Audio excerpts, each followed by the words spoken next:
Hello everyone, welcome back to my channel, welcome to my another blog. আজকে হচ্ছে 4th মে আর আজকে আমি একটা খুব সুন্দর জায়গায় যেতে চলেছি। মানে সে জায়গাটায় যাওয়ার জন্য অনেক দিনেরই একটা ইচ্ছা ছিল। তো মানে এতদিন পরে, বহু যুগ পরে একটা সুযোগ পেয়েছে সেখানে যাওয়ার। আর যেখানে যাচ্ছি সেই মানে যে উদ্দেশ্যে যাওয়া, যেখানে সবাই যেতে চায় যে উদ্দেশ্যে, সেটার ব্যাপারে তাদের নলেজ থাকে। আর সত্যি কথা বলতে আমার তার ব্যাপারে মিনিমামও নলেজ নেই। আসলে আমি যাচ্ছি আজকে আইপিএল এর একটা ম্যাচ দেখতে।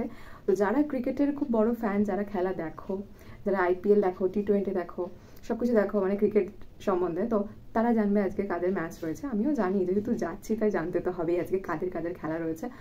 তো সেজন্যই যাবো। আর দেখতে পাচ্ছ আমি রেডি হয়ে গেছি। আর আমি যাব এখান থেকে ট্রেনে করে হাওড়া, দেন কিভাবে যাই সেটা তোমরা দেখতে থাকো পুরো ব্লগটা, তাহলেই জানতে পারবে।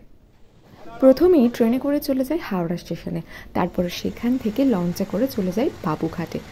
আমার তো লঞ্চে যেতে ভীষণ ভালো লাগে, কারণ এখানে লঞ্চে করে যেতে গেলে তুমি একদিকে দেখতে পাবে হাওড়া ব্রিজকে আর অপর দিকে দেখতে পাবে হুগলি সেতুকে।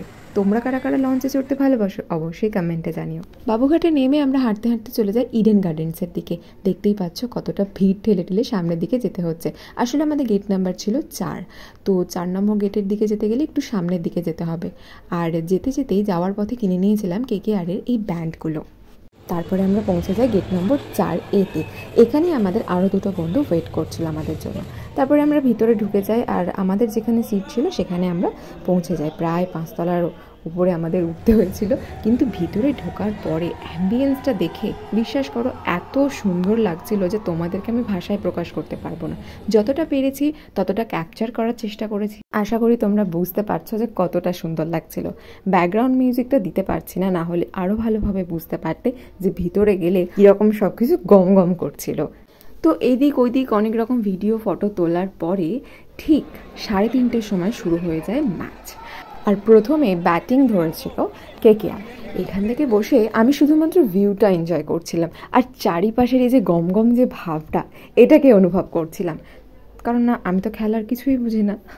আর দেখতেই পাচ্ছ বিকালের দিকে কিছুটা মেঘ করার কারণে আকাশ আর সামনে এত বড় মাঠ, এত সুন্দর একটা ভিউ। আর ওদিকে দেখতেই পাচ্ছ তোমরা সেকেন্ড ব্রিজও দেখা যাচ্ছে। সব মিলিয়ে দারুণ লাগছে। তারপরে যখন ব্রেক টাইম হলো, নিচে চলে যাই দেখতে যে কি কি খাবার পাওয়া যাচ্ছে। ও বাবা, দেখলাম এখানে অনেক কিছু পাওয়া যাচ্ছে, মোমো থেকে শুরু করে পাও ভাজি, এগ রোল, চাউমিন, সব কিছু।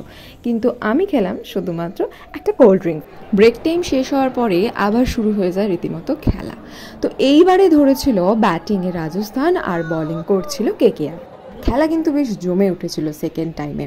দেখো, আমি ক্রিকেটের না বুঝলে চারিপাশে সবার এক্সাইটেড হওয়া এবং সবার নার্ভাস হয়ে যাওয়া, আবার এক্সাইটেড হওয়া, এগুলো দেখে এইটুকু বুঝতে পারছিলাম যে খেলা তো ভালো রকমের জমে উঠেছে। শেষ অবধি একদম টান টান উত্তেজনা ছিল। বাকি আর বেশি কিছু আমি বলবো না, তোমরা দেখেই নাও কি হলো রেজাল্ট।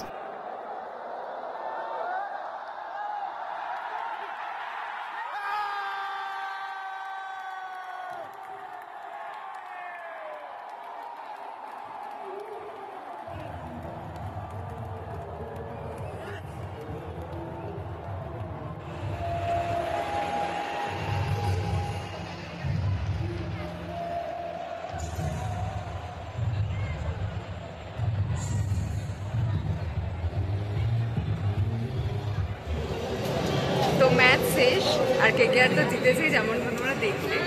তো এখন খেলা শেষ, এবারে যাবো বাড়ি। আশা করি তোমাদের এই ভিডিওটা ভালো লেগেছে। ভালো লাগলে অবশ্যই একটা লাইক, শেয়ার আর কমেন্ট করো। আর আমার চ্যানেলে নতুন হলে সাবস্ক্রাইব করতে ভুলো না। দেখা হবে নেক্সট ভিডিওয়ে।